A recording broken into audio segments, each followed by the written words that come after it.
வணக்கம். ரெனாஸ் ஆரி டிசைனர் சேனலுக்கு வந்ததுக்கு நன்றி. இன்றைக்கி நம்ம பார்க்க போகிறது ஆரி ஒர்க்கவே பேங்கிள்ஸில் போட்டால் எப்படி இருக்கும் அப்படின்னு.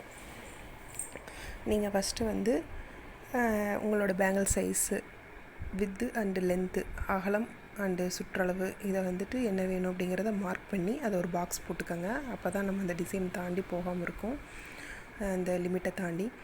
அதுக்கப்புறம் நம்ம என்ன டிசைன் வேணும், இப்போ நீங்கள் இந்த ஃபோட்டோஸில் பார்க்குற அந்த கோல்டன் கலர் பேங்கிள் தான் நம்ம கஸ்டமர் கொடுத்துருக்காங்க பண்ண சொல்லி. ஸோ நாங்கள் அதில் இருக்க டிசைனை ஃபஸ்ட்டு ஒரு அவுட்லைன் மாதிரி போடுறோம். அதுக்கப்புறம் நம்ம அது மேலே ஒர்க் பண்ணிக்கலாம். ஸோ அந்த 1/2 இன்ச் சைஸ் எங்களுக்கு கொடுத்துருக்காங்க. 1/2 இன்ச்சுக்குள்ளே அந்த டிசைன் எப்படி பண்ணுறது அப்படிங்கிறத ட்ரா பண்ணிக்கணும். அதுக்கப்புறம் நம்ம அதுக்கு அவுட்லைன் கொடுத்துக்கோங்க. அவுட்லைன் கொடுத்துட்டு இப்போ இந்த பிக்சர் பார்த்திங்கன்னா தெரியும், ஜூம் பண்ணியிருக்கேன். இதில் பீட்ஸ் அவுட்லைன் கொடுத்துட்டு அதுக்கப்புறம் உங்களுக்கு ஜர்தோசிலே ஒரு ஃப்ளவர் மாதிரி போட்டு அதில் ஸ்டோன் வச்சுருக்காங்க.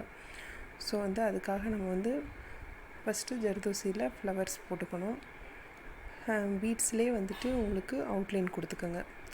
ஒரு டியூப் பீடு, சுகர் பீடு ஒன்று, கட் பீடு ஒன்று, இதை மாற்றி மாற்றி வச்சு நம்ம அவுட்லைன் போட்டிருக்கோம்.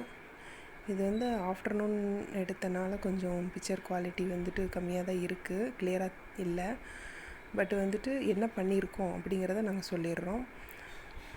நீங்கள் ரெகுலராக போட்டுட்ருக்கவங்களா இருந்தால் ஓரளவுக்கு பார்த்தாவே புரியும். இந்த ஜர்தோசி ஃப்ளவர் எப்படி போடணும் அப்படிங்கிறத நான் தனியாக டுட்டோரியல் ஒன்று போடுறேன். நீங்கள் சேனல் சப்ஸ்கிரைப் பண்ணிக்கோங்க. இப்போ இருக்க நியூ ட்ரெண்டான ஸ்டிச்சஸ்லாம் நாங்கள் டுட்டோரியல் போடுவோம்.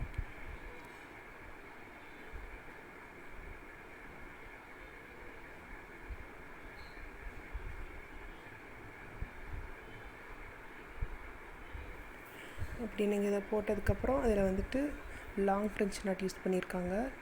ஜர்தோசியே சைடில் லோட் பண்ண மாதிரிலாம் கொடுத்துருக்காங்க. குட்டி குட்டி மைன்யூட் டிசைன்ஸ்லாம் வரும். ஸோ ஒன்று ஒன்றும் கொஞ்சம் கிளியராக ஸ்டெப் பை ஸ்டெப்பாக தான் பண்ணணும். ஃபஸ்ட்டு ஃப்ளவர் போட்டுக்கிட்டால் தான் நமக்கு லுக்கு வரும். அவுட்லைன் கொடுத்துக்கிட்டிங்கன்னா எங்கெங்கே ஃப்ளவர் வேணுமோ அங்கே மார்க் பண்ணிக்கலாம். நம்ம ஜர்தோசி ஃப்ளவர் மார்க் பண்ணிவிட்டு நம்ம அங்கங்கே போட்டுக்கலாம்.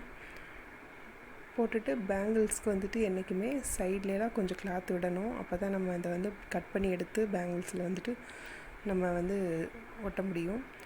ஸோ சைடில் ஒரு பேங்கிளுக்கு இன்னொரு பேங்கிளுக்கு நடுவில் கிளாத் கொஞ்சம் விட்டுருங்க, ஸ்பேஸ் விடுங்க. நெக்ஸ்ட் இது கூடவே இருக்க இன்னொரு ப்ளவுஸ் பேங்கிள் மாடலும் நாங்கள் போட்டிருக்கோம். அதை நாளைக்கு நான் டுட்டோரியல் போடுறேன். அதில் கிளிப் ஸ்டோன்ஸ் யூஸ் பண்ணி ஃப்ரெஞ்ச் நாட் யூஸ் பண்ணி போட்டிருக்காங்க. சேம் கலர் சேம் காம்பினேஷன் தான் நம்மளும் போட்டிருக்கோம். அதை உங்களுக்கு நாளைக்கு நாங்கள் அப்லோட் பண்ணுறோம். இப்போ ஜர்தோசி ஃப்ளவர் முடிஞ்சிச்சுன்னா சென்டரில் ஒரு ஜர்கான் ஸ்டோன் ஸ்டிக் பண்ணணும். மேலே இருக்க டிசைன்ஸ்லாம் பார்த்திங்கன்னா பண்ணியிருப்போம். நெக்ஸ்ட் இந்த சைடில் லீஃப் மாதிரி ஜர்தோசிலையும் போட்டிருப்பாங்க. அப்புறம் பீட்ஸ் ஒர்க்கும் பண்ணியிருப்பாங்க. ஸோ அதை நம்ம பண்ணணும். இது ஒரு 1/2 இன்ச்சுக்குள்ளே தான் பண்ணணும் அப்படிங்கிறனால கொஞ்சம் பொறுமையாக தான் பண்ணணும். எல்லாமே குட்டி குட்டியாக தான் பண்ணுற மாதிரி இருக்கும். அப்போ தான் நமக்கு அந்த லுக்கு வரும். ஸோ கொஞ்சம் பொறுமையாகவே பண்ணுங்கள். இப்போ இதெல்லாமே முடித்தாச்சு. லாங் ஃப்ரெஞ்ச் நாட் மாதிரியும் போட்டு முடித்தாச்சு த்ரெட்டில். அப்புறம் இந்த சைடில் இருக்கிறது நாங்கள் அந்த கர்வாக இருக்கிறதுல கொம்பு மாதிரி இருக்கிறத கடைசியில் போட்டுக்கலான்னு தான் விட்டுருக்கோம். ஏன் அப்படின்னா மற்ற டிசைன்ஸ் எல்லாம் அப்புறம் ஸ்பேஸ் இல்லாமல் போயிடும். ஸோ ரொம்ப எது இம்பார்ட்டண்ட்டான ஸ்டிச்சு எது லுக்காக இருக்கோ அதை ஃபஸ்ட்டு முடிச்சிடணும். நீங்கள் ஃபஸ்ட் டைம் இப்போ ட்ரை பண்ணுற மாதிரி இருந்தால் அந்த அவுட்லைன்லாம் தாண்டாமல் டிசைன் போடணுன்னா ஒரு லாங் செயின் ஸ்டிச் போட்டு நார்மல் மிஷின் நூல்லையும் கூட போட்டுக்கங்க, கவர் பண்ணிக்கோங்க. அதுக்கப்புறம் அதை பிரித்து இதுதான் ஃபினிஷ் பண்ண பிக்சர். தேங்க்ஸ் ஃபார் வாட்சிங்.